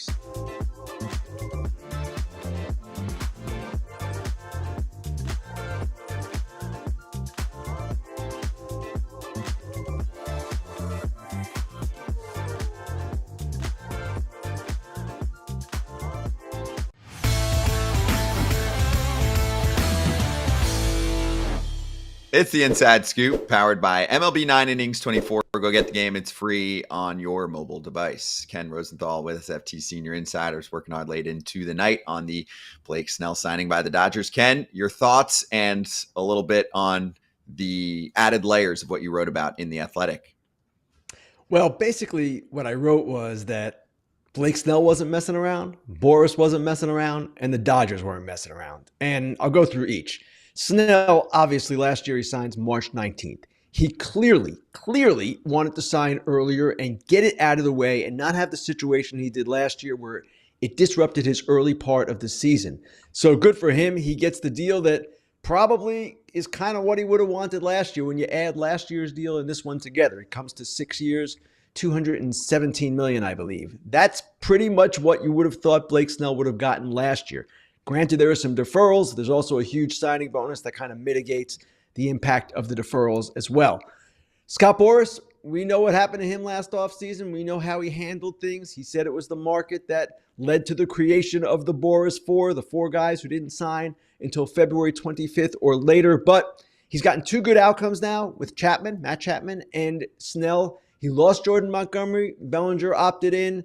Clearly, he is taking a more aggressive approach. And I'm sure Snell pushed him to do that in his particular case.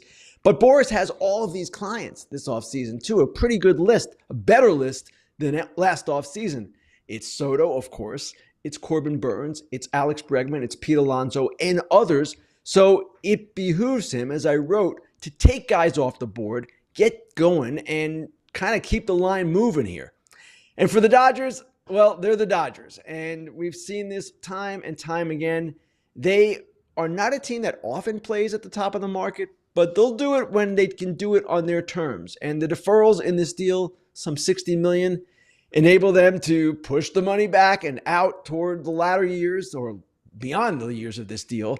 And they obviously needed a starter. For all the talk of Soto with the Dodgers, we saw what happened to their rotation last year. We saw them running bullpen games all through the postseason. They needed some semblance of stability there. Now, Snell, of course, is not an innings guy either in a classic sense, but he adds to the mix. They get Ohtani back next year. They get May back next year and Gonsolin. They may add one more. They're in a much better position, and let's not forget the possibility of them getting Roki Sasaki as well. All right, so we talked about it earlier. Is this good or bad for the game? Blake Snell signing with the Dodgers.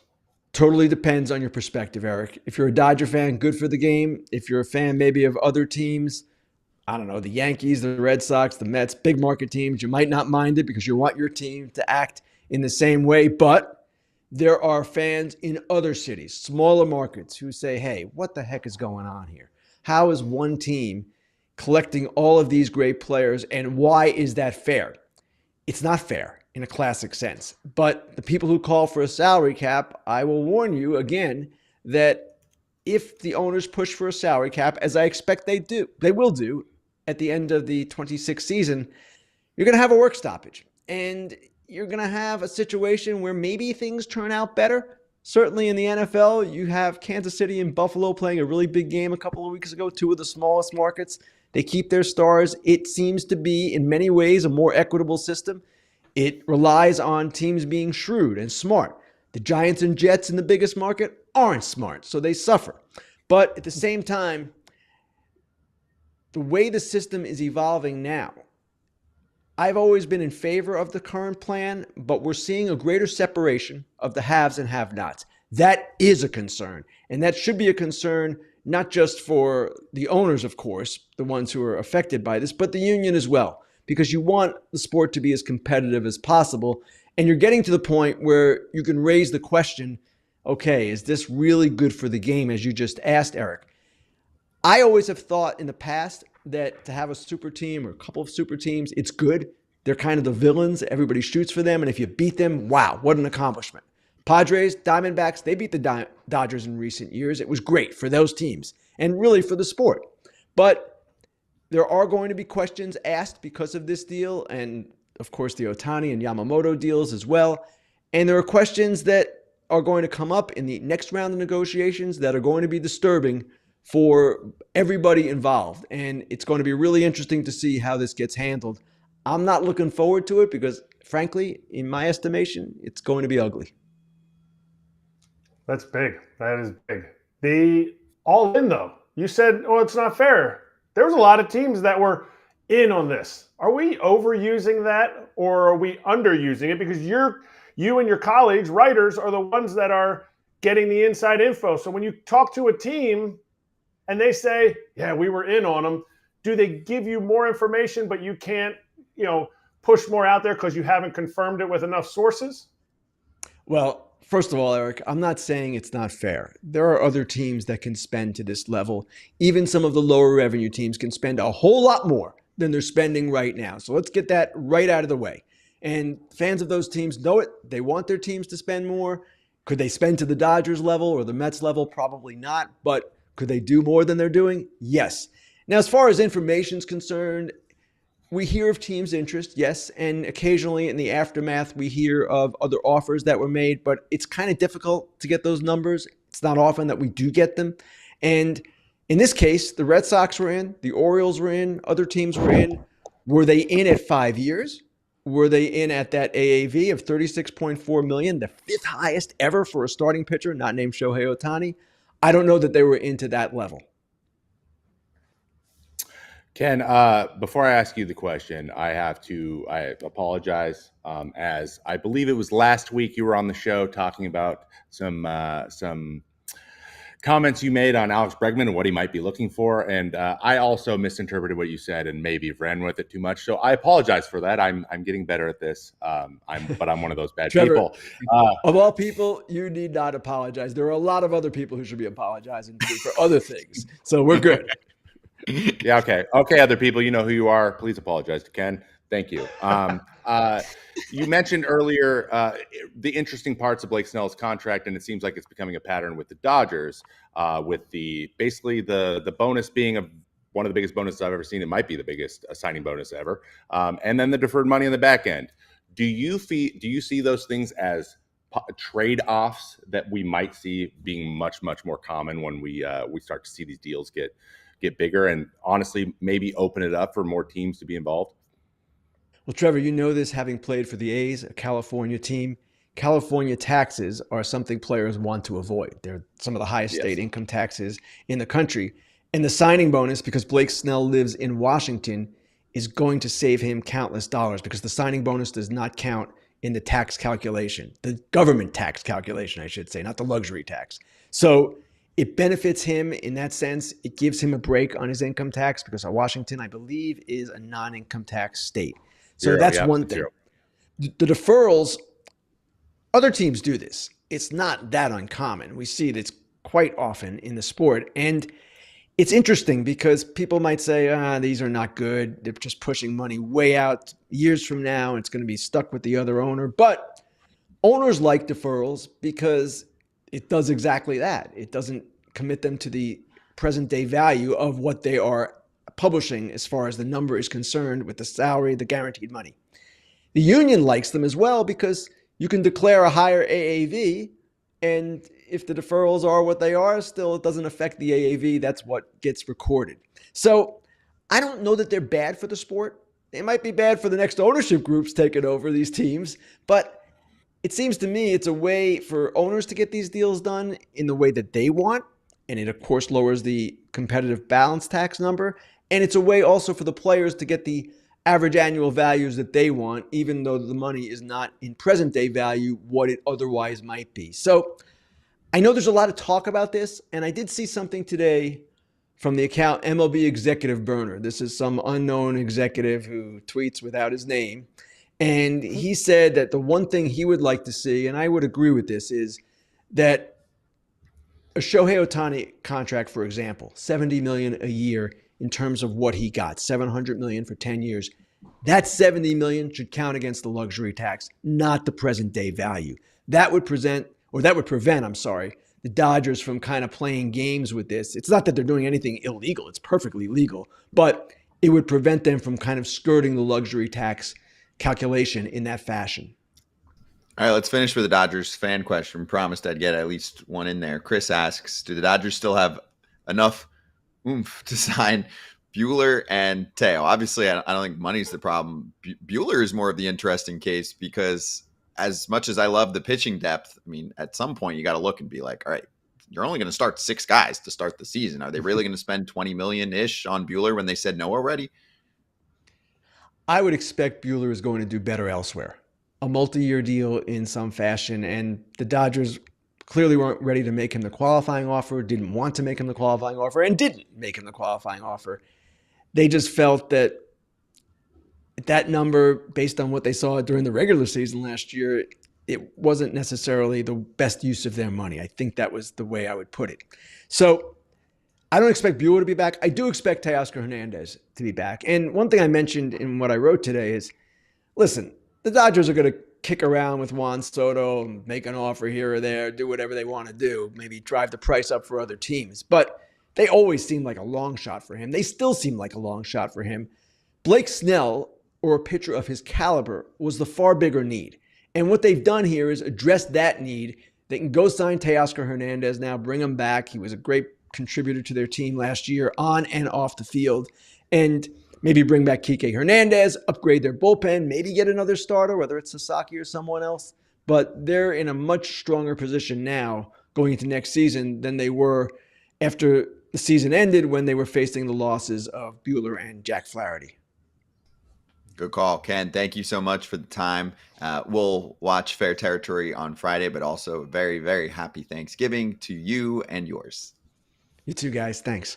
Thank you. FT Senior Insider Ken Rosenthal with us. That's the Inside Scoop. And you can hear more on Fair Territory, especially on the Snell situation. You've got Alana, you've got Ken, and that show will be on Black Friday. So make sure you check it out. And also shout out to MLB 9 Innings 24 as someone is calling me and I'm going to answer and tell them that they have to scan the QR code and download this game. So let's check out the amazing trailer they put together. Dang, that swing is almost as good as mine. Yeah? See what you got. Not bad for only one MVP. That's cute. Call me when you get to 6:30.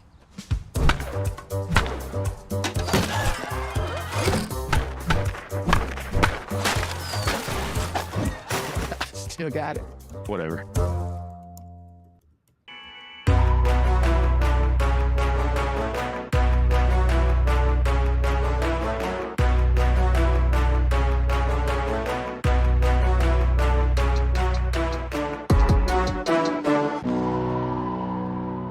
Let's slap. I think this is worth talking about for the last couple minutes here. And then also we'll have a few extra bonus minutes on the YouTube channel if you want to subscribe there and hang out with us. But for the TV crowd, yeah, you heard a little telephone action. I do not have an old school landline. That is the way to get into my building when you have a package or you've got food delivery. They might do it again. But here's where the story gets even weirder. There are some people that are trying to get into our building and they just smash every button to try and reach people. There's sketchy crap going on in my New York City apartment. Let's put it that way. I could spend 5 minutes telling you all of the sketchiness that's going on at the moment, but I thought it was my phone call to get called up. I thought so too. And I thought it was your that you do for the bullpen phone that you do really well. I thought I had to warm up. That's what I thought. I was like looking for my glove. Where'd I put it? Instead, wait, usually, unless there's a package, usually you answer it and they're like, hey, I'm trying to get into so-and-so's apartment. I'm like, well, cool. You should hit them up. They're like, oh, they're not there. And I'm like, well, then it's not your place. This is weird. Yeah, I don't get it. It's been a thing. Anyway, that's all I'm going to say on that front. In other news, Susie asked a question earlier about how agents get paid. They get paid on a percentage of the contract. I get the question getting a little more complicated with deferrals.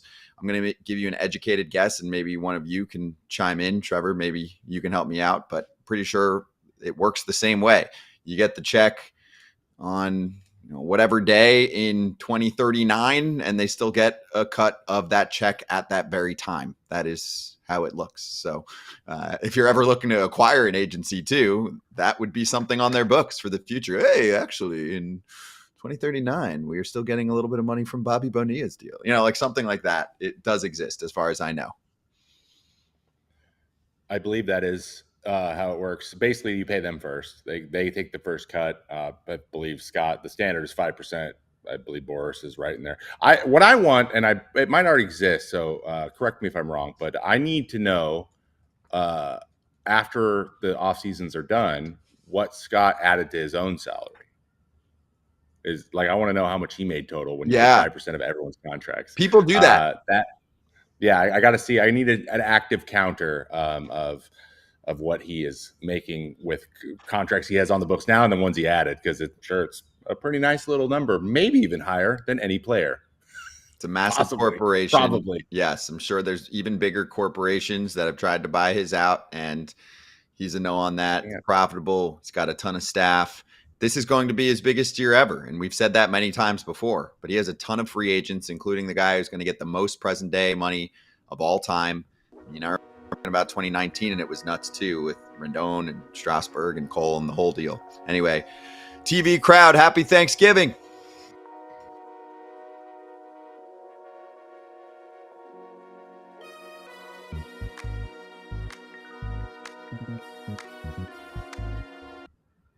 All right, YouTube crowd, we're back. I've been forgetting Kratz hats sometimes lately, so actually Kratz hats, then Trevor hats, and then I'll get to maybe one more fan question before we go to Dodgers territory. Very relevant day for their show. What do you got?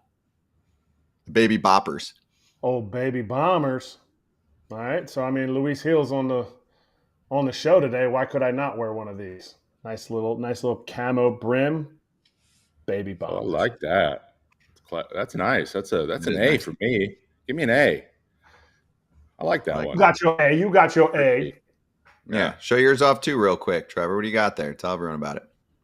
This is a Trevor May special, just punch tickets, because that's what we do when we dad hat. That's what we do when we get our back against the wall. Just got to punch tickets, get out of the inning, and it just happens to be in the world champion Dodgers colors. Even added the little red trail here on the end of tickets that I thought was a nice touch. Designed it myself. Thank you, guys. Thank you. It's beauty. It's beauty. On my website. You're only marketing to half of the big league crowd, by the way. You ain't no hitter is going to rock a just punch tickets hat. I can go just hit tanks if you want. We can include everybody. We're inclusive here. Exactly. Dingers. College merch guy. Dingers. Exactly. All right. Two more things here real quick. I'm going to answer one fan question on my own. John said, if teams like Pittsburgh don't get into the playoffs for decades, can we say there is no problem? No, we can say there's a problem. It's a Bob Nutting problem. That's an easy answer. And then ballpark factor debate. I just want to get this in there for a minute. So to take people behind the scenes. Kratz and I are texting during the show about ballpark factors and how Cincinnati looks. So I just wanted to take people behind the curtain for a moment and bring Trevor into this conversation, because Kratz is like, actually, if you look at StatCast numbers, Cincinnati and Kansas City are pretty close, but also they're not close in the home run number on StatCast. Also, I haven't done enough research on how that stat is doing, but I think it's pretty fair to say, Trevor, that most guys would rather pitch in KC than Cincinnati. Yes. The answer is yes. So we would. I don't know if those numbers should be that close, and I don't know if StatCast is weighing homers heavy enough, because the Reds park on StatCast is the worst park for pitchers for homers. KC is in the mid range. So anyway, got to go through some math. That might be a good future segment that we can slice up. Yes. Depends who plays there and who's hitting there.